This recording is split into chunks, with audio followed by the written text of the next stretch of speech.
if it's at a job interview, if it's a question during class. That's a good one. I mean, it could be, do you want the last piece of cake? Oh. If you don't there's so many different things for speaking up. And even for maybe sometimes you have to speak very loudly. So you literally have to speak up. You need to be able to project your voice. You need to learn how to speak. You also need to learn how to talk softly, how to inflect your tone. The art of speaking is being lost with all the technology, texting. I mean, yes, people are Shakespeare on the internet or on emails, but it comes to right? But face to face, you're right. They're awkward. They're shy. They won't look at you. They keep fidgeting. They speak meekly. They can't think and talk at the same time. Yeah. You need to learn how to slow your voice down, to think about things. Sometimes you got to be a move ahead. Think ahead. And that's just some stuff that people, I think, gets lost. And because you can do so much with a face-to-face conversation. When you're talking to a person and you look them in the eye and you're projecting confidence and, that you look at each other and you just know. Yes. You just know. You can tell so much by looking a person in the eyes. You feel so much closer, so much more connected. Like you are actually talking to them. And I think that's a huge thing too. Having that confidence, building that confidence to be able to do that. I don't care what this person thinks about me in the nicest way, because I'm me and I'm just going to talk to them and I'm going to do what I'm going to do, and however they take it, that's what it is. And that is so like, damn, look at that person. Absolutely. You just know when that person has it, when they have a strong voice, a strong eye connection. You know that person is probably near the top of whatever life category they are in. They're probably doing okay. Absolutely. Because they're confident and they're proud and they want to be themselves. You know that person's getting it. Absolutely. What does speaking up do for you in a relationship? What can it do for people in a relationship? It can do so many things, I think. It saves relationships. I mean, something as simple as taking out the trash. Okay, one person's supposed to take out the trash, and they didn't. And the other one sees it, and they're mad. Like, do you say something or not? Well, that tiny little taking out the trash, if you hold on to that, you end up resenting that person without them even knowing why. If you're trying to say, oh, I'm going to hold that in, it's just taking out the trash. I'm not going to say it. They didn't do it on purpose. Not going to say anything. Well, they don't know, because if you say, I'm just going to internalize, I'm not going to show the other person that I'm upset, they're not going to know that you're upset. If you're trying not to look upset, they're not going to know. So they're going to have no idea that you have an issue with something as small as forgetting to take out the trash or putting their shoes by the door when there's a shoe rack right there. Something that small, well, you hold on to that for long enough and you get good enough at holding that in, you end up resenting them. You end up not taking them on dates. The relationship can suffer. And this person thinks, wow, are they falling out of love with me? All over not taking out the trash, because they have no idea why you're not being your happy, lovey self with them. You're not doing things for them like you would have because they didn't take out the trash again, or they keep kicking their damn shoes by the door. You build things in a fog. Say something. Yes, you have to, because you build so something afraid. in a fog. Yeah, It's not even real. When you build something in a fog, sorry to interrupt. When you build something in a fog from holding resentment and not speaking up, that little thing that's bothering you turns into a huge monster with about 30 tentacles. Oh yeah, at least. Yeah, with about 30 tentacles, and not knowing when to speak. They didn't take out the garbage. Timing. This is the first time they've done that in their consistency of 6 months. And the one time, if you see it happen again, or for a third time, they say, okay.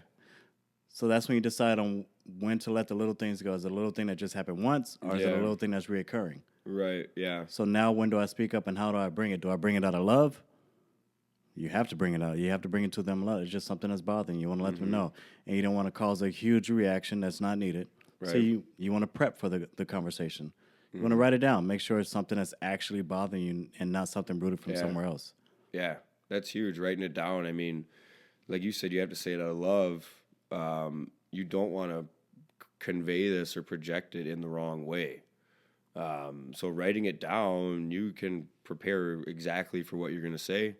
Think about it ahead of time, planning for it. I think there's, that applies to a lot of different situations. If you think about it a little bit beforehand, build a game plan, you're going to be so much better off. Why are you going to go into a situation blind and just hope for the best? Well, I'm good enough. I don't need to prepare for it.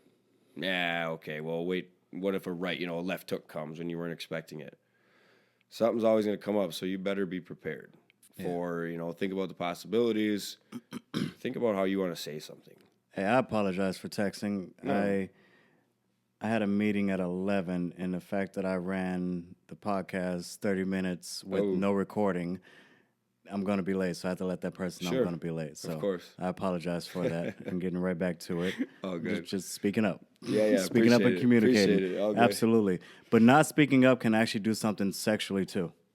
If you don't speak up in the bedroom, if you don't speak up and know your needs and your wants, and actually tell that person, you're going to mess up a lot of things. A lot of marriages and relationships are going to fall apart. A lot do, unfortunately. A lot do because of sexual issues, sexual tension, or not tension, that's a good thing. Issues in the bedroom, intimacy issues. Yeah. If you love the other person, I just want to keep things on an even keel, it's going to be good. Sex is good, sex is good when it's really not. A lot of people get that confused, that not speaking about sex. So if you're in a relationship, speak about sex. Speak about your needs and your wants and your likes and your appetite. Speak about those things early so it doesn't come up later. Oh, man. Yeah, it's way harder when it becomes a bigger issue. When it becomes a bigger issue or you're a year or two inside the relationship, speak about it early. Bring your sexual appetite to the forefront. Bring it early. Talk about it. Got to. If you're supposed to love that person, do them for the rest of your life. Tell them your needs and your wants, the things that you like. That's that person. Yes. You better be on the same page with that because that's a huge part of it. I know it's not with everyone, but we're damn near everyone. I think it's everybody. I think I think it's everyone. We just hide it because it's part of. We're animals. It's part of us. Yeah, it's a huge part of us. It's how we reproduce. It's how we keep this world afloat and going. Well, right. Yeah, it's actually you have to. Right. Communication and sex is a huge part. Communication is a huge part, and communication is the foundation of all of it. Yeah, you have to communicate. That other person loves you and that they are going to be okay with it. Yes, that's what it is. You just gotta trust that. Hey, if they really love me, this won't be an issue. Maybe won't check all the boxes. Yeah, but you got to talk. You got to talk to them. That's the only way. Nobody is a mind reader. They're not. I think everything comes down to nobody's a mind reader. So how in the heck are they going to know what your likes and dislikes are? If you don't communicate it, teach people how to love you. Communicate it. Talk about it. Speak about it. And when you speak about it, check yourself. Check your emotions. Mm-hmm. Check your emotions. Oh, yeah. Check like you said, your tone. Realize how you're speaking. If you're in a tone that's going to make that person elevate, or that person is going to just go out everywhere. Mm-hmm. Yeah. So prepare your message. Prepare yourself for it so that you know you're going inside that conversation healthy. Mm-hmm. And it's not going in different directions and you're confident about what you're doing. Right. You got to be. You got to prepare for it. Yeah, you got to prepare for it so you can get down to what's actually going on. Right. And how to properly deliver this message instead of... I've been in a relationship when I got there and not preparing for it and it just goes left. And it goes everywhere and I hit different angles. I'm like, wait, I was just talking about cereal. How did I end up and I don't want to be with you anymore? Right. Yeah. Not saying that's what happened, but great example. Uh-huh. Great example. Yeah. Why are people, men and women, why are they scared to speak up in their relationships, you think? Because they don't. I think they don't want to rock the boat. I think things are good, or they think maybe that this isn't a valid reason to speak up. Yeah. It's not big enough to where it warrants having a conversation and most likely a fight. Yeah, I think that's a big one too. I don't want to bring it up because it's going to cause a fight. You got to get better at communicating to where you know that you can say stuff without it causing a huge argument. Yes, because I've had that before. Where I don't want to say anything; it's just going to cause an argument. Yep. Well, it's going to now or later. Yeah, it doesn't need to be an argument. It can be a conversation. So that's that. Check your tone. Yeah. Because if you go into it right away blowing up, well, you're damn right it's going to cause an argument. Because that person's going to get defensive. Or if they get defensive right away, then you know that something else is at play here. But you should be able to just talk. It's tough. The emotions get high, but you got to be able to write it down first. You're gonna be living with this person forever, man or woman. You got to speak up. You got to figure it out. You got to speak up. You got to speak up. Else you're gonna be emotionally unhealthy. Yeah. And you're gonna cause tension within yourself and within your body. Mm-hmm. Then you're gonna be down, sad, depressed. And then one day, hopefully it doesn't happen, you'll explode on your kids, your wife, your husband. Yeah. And it all's going to start from somewhere. And next thing you know, we're getting a divorce or we're breaking up. Yeah. Over what exactly? Over the things that were not said or the things that were not communicated properly. Oh, yeah. I mean, little things can turn into big things. Yeah, because you don't know how to convey your message. You don't know how to convey your message properly. Right. Yeah, and just saying anything in general. Just speaking up. Just saying something. You have to. You have to. Like it comes back to, again, nobody's a mind reader. I've held stuff in, and you become resentful and spiteful, and you're not being your best self. Everything in your life suffers, from not speaking up, because that's always on your mind. Yeah. The bad relationship that you have. Exactly. Because you're holding something in, and then you're going back. Should I say something? Should I not say something? You just have to say it. Yeah, don't be that person that doesn't speak up to somebody. You expect somebody to just know what you want and know what you like. Right. Nobody does. Nobody's going to. No. Things at work, in a relationship, in the bedroom, nobody is going to know what you want, who you are, how you're feeling. Oh, you got to speak up. And it's so important. It's so important because life's all about relationships. Yes. And how you are with this person. So how are they going to think about you? How are you coming across? Absolutely. Speaking up, communicating. Yeah. I take it all the way down to, I take communicating and speaking up all the way down to when I have to get something for somebody's birthday. Mm-hmm. I don't want to just guess and I'm going to give you the wrong thing. So I ask. No, every time. I ask. Would you like anything for your birthday? Do you truly want something? If you do, speak up. Mm-hmm. If you do, speak up. And that's why I speak up and I ask. I don't like just getting people things. I don't do that. Right. If my friends have kids, I'm not just going to get them something. I ask, hey, what does your kid need? Would you like me to get a toy or something educational? Yeah. How would you like me to do it? Speak up. Oh, yeah. Speak up. Mm-hmm. Yeah, speaking up goes a long way. What are some of the fears around it?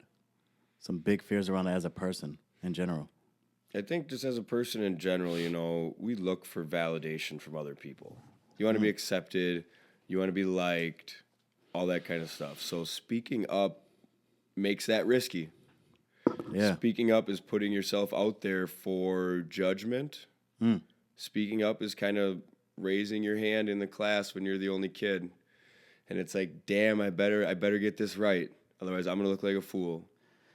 Well, that's it. You got to go for it. Otherwise, that classroom. Yeah. We all have questions, but nobody's raising their hand. We're all just looking around and we are all lost. Yep, that's it. So you be that person that raises their hand and asks a question. Go out on a limb. Take that risk. Take that risk because 9 times out of 10 it pays off. 9 times out of 10 it pays off for the person that goes out and gets it.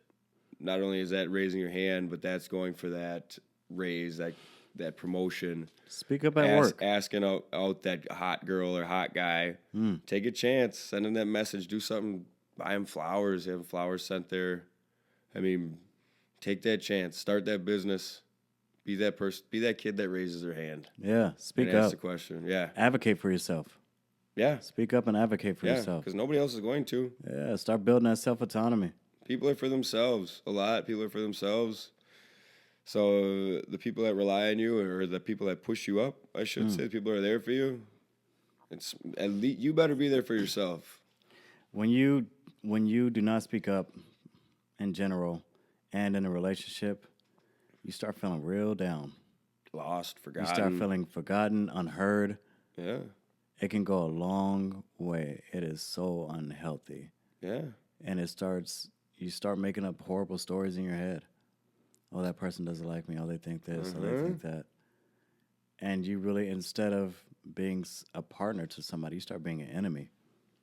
You start being an enemy because you're not speaking up. Drives you apart.